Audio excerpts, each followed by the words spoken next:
Now, is the job title of salesperson becoming stigmatized? We've all experienced being sold to in a pushy, sleazy way, and it's often quite an unpleasant experience. In this video, I'm going to show you how to sell without selling. How to become a consultant and not a salesperson in order to create long-term clients and a successful real estate practice.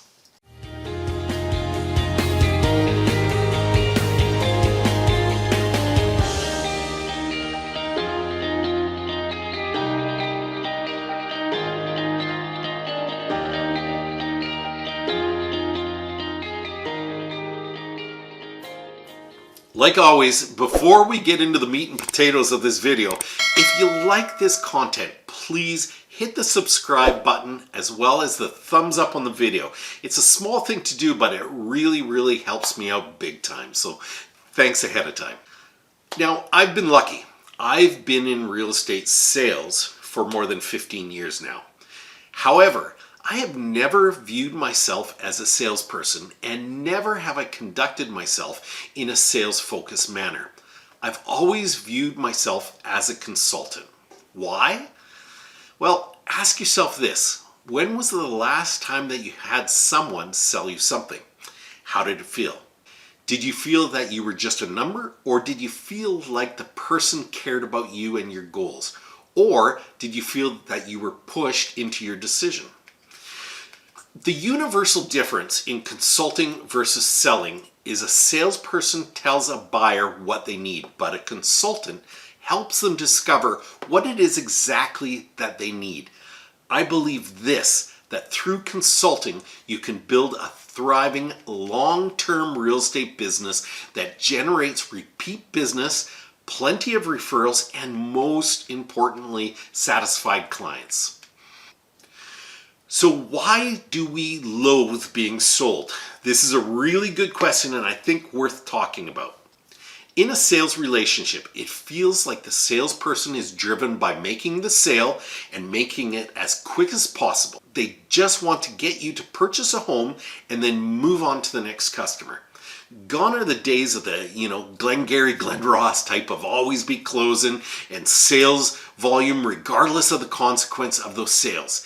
This type of behavior is not a long-term strategy for your real estate business. The internet has done away with the middleman. In effect, the internet now is the middleman. Many jobs have been lost because of this.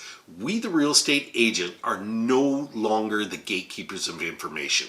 The consumer now has most of the relevant facts at their fingertips.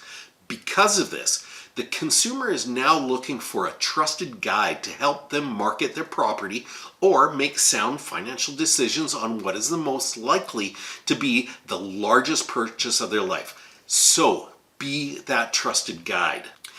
To be honest, the techniques that make customers uncomfortable are often simply poor social skills. Consulting is meant to be an act of service enjoyed by both customer and the provider. When the transaction is done correctly, both parties can actually enjoy the process. Here is my advice to transition your business from a sales associate to real estate consultant. My first tip is to always connect with the consumer. When it comes down to it, selling real estate is all about relationships. I didn't need to tell you that, but it bears mentioning again. When you take the time to connect with someone before you share what you offer, this shows genuineness that customers are often drawn to. Nothing feels worse than when it seems as if someone only cares about your money. So make sure you don't make your potential clients feel like that. The most important part of the consultative process is the rapport building. Don't skip over it. Some of my favorite ways to connect and build a rapport with clients are active listening and asking open-ended questions. Active listening requires you to give your client your undivided attention and let them know that they have it. Don't look at your dang cell phone when you're meeting with your clients. That just shows that you're distracted and not really engaged with what they're telling you. Next, Ask open-ended questions that requires answers that are more thorough than yes or no. These types of questions invite your clients to be open with you, which can help build a connection and encourage them to like and trust you. Remember the old adage that you were born with 2 ears and 1 mouth. Use them accordingly. Another way to connect with potential clients and existing clients, although be it more passive, is through the content you produce on social media, your blog, and a weekly or a monthly email out to your sphere of influence. This is often the very first way that new potential clients get to know, like, and trust you without you actually being in their presence. So make a conscious effort at what you put out there. It's an extension of your personal brand and helps you create authority. My second tip is to not be tied to the outcome, meaning don't try to control things that aren't up to you. This is classic salesperson mistake. We try to control our customer's decision to buy, but the only person who can control that is our client. We have no power over this. When we try to control the wrong outcome, our customer senses we're trying to take charge of their decision and they don't like that one bit. So we need to stop trying to do our client's job and do ours instead. We have to decide that our goal is to help our clients see as clearly as possible how to get what they want. You need to get rid of commission breath, as they can smell that from miles away and it's highly unpleasant. My third piece of advice to you is to understand that you're playing the long game. If you get your real estate license to make a quick buck in a hot market, well then you should stop this video, pack up your stuff, and just leave the business. For those of you that got into the business to build a long-term business that will provide for you and your family for the next 10, 12, 30 years, this is for you.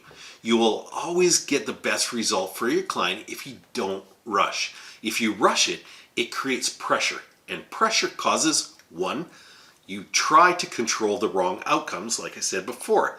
2, it causes your clients to resist the sale as they don't believe you have their best interests at heart.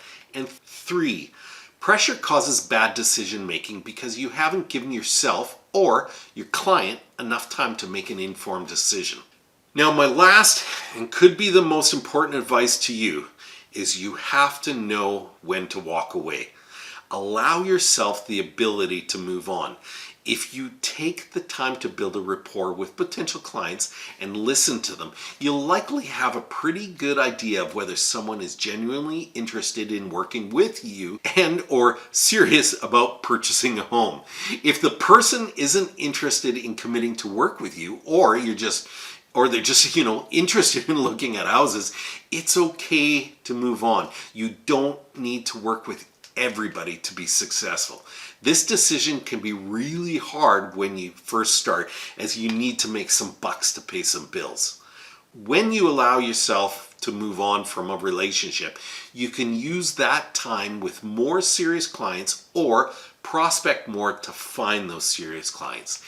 After 15 years, I can tell you it's not worth trying to work with people that don't either respect you or are just wasting their time, the traditional home tire kickers that just want to look at everything and have no clue what or when they want to buy a home. So there you have it. I'm confident that if you implement these strategies, that you will start to work in a way that is more authentic and client-focused. I know your clients will feel more comfortable working with you and in turn will tell all their friends and family about the no pressure guidance you provided. Before long, you will have built a business that is reliable and fulfilling for many years to come.